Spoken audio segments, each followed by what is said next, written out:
I don't get why Krakow has an eye. As a mid-stage boss, as Krakow Jr. in that incarnation, he is only an eye, as if the eye is more important than the cloud. And yet, this is a stage about clouds, at least on some level. On another level, the whole stage is covered in sun and moon symbolism, in symbols of alchemical union, and we are clearly not just in the clouds, we are also in a palace in the clouds, a fairly elegant palace denoting a high social and economic position, so maybe he is a king. If this was so, then at least 3 of the bosses are all royalty, if we include Lololo and La.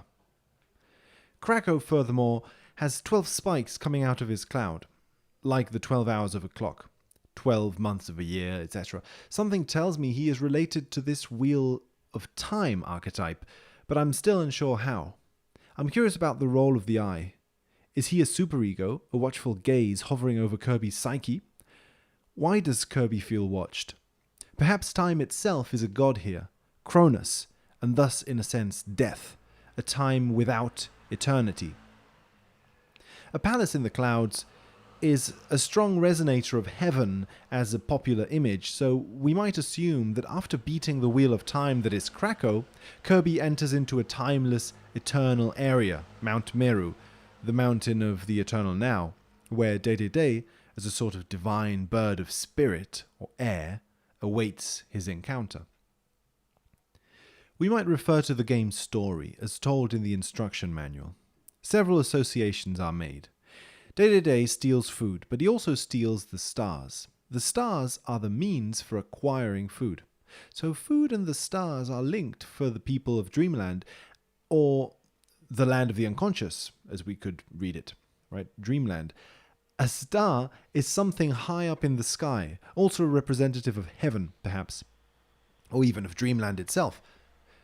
Kirby lives on a star up in the night sky, so we could say that Kirby is a dream, and his food, his sustenance, are dreams, a healthy dream life, or a healthy inner life. When Dedede comes down and steals it all, he's stealing one's inner dream life, the food of one's soul, one's inner experience, and leaving only the dry shell of outer phenomena, maybe. Lololo and La are a double royalty, but in Krakow it is only one king.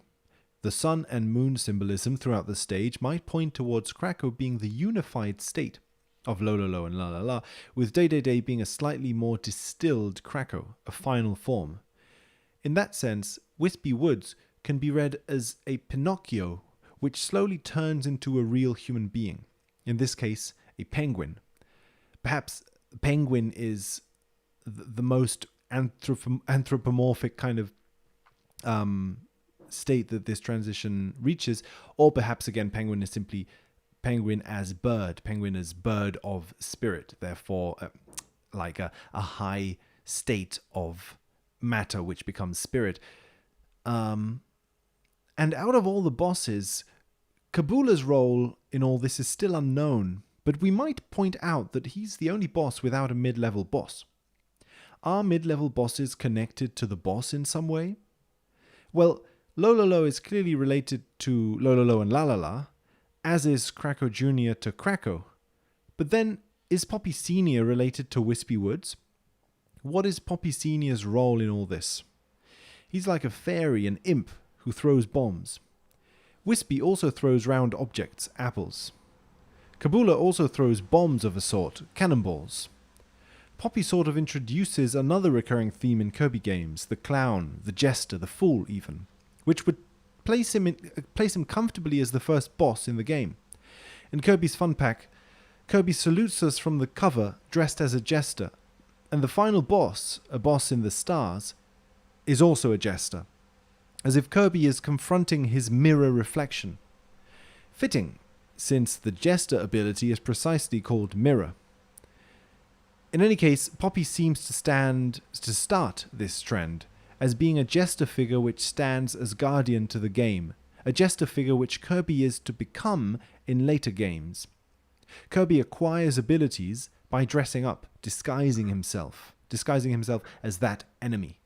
He is a jester in this sense. He wears costumes, makeup. He is not himself, but there isn't anyone behind the costume.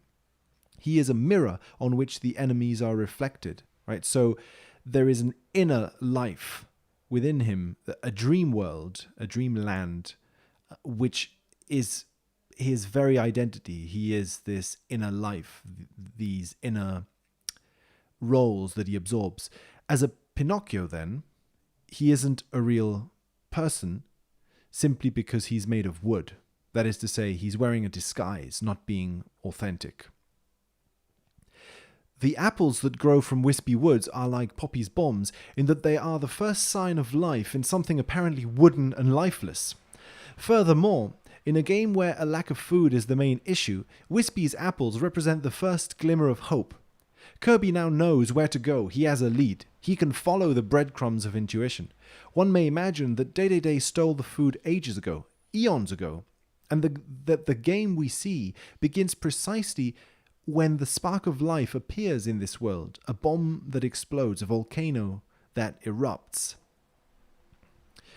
There is a way in which Kirby has perceived, again, this lead to follow of food.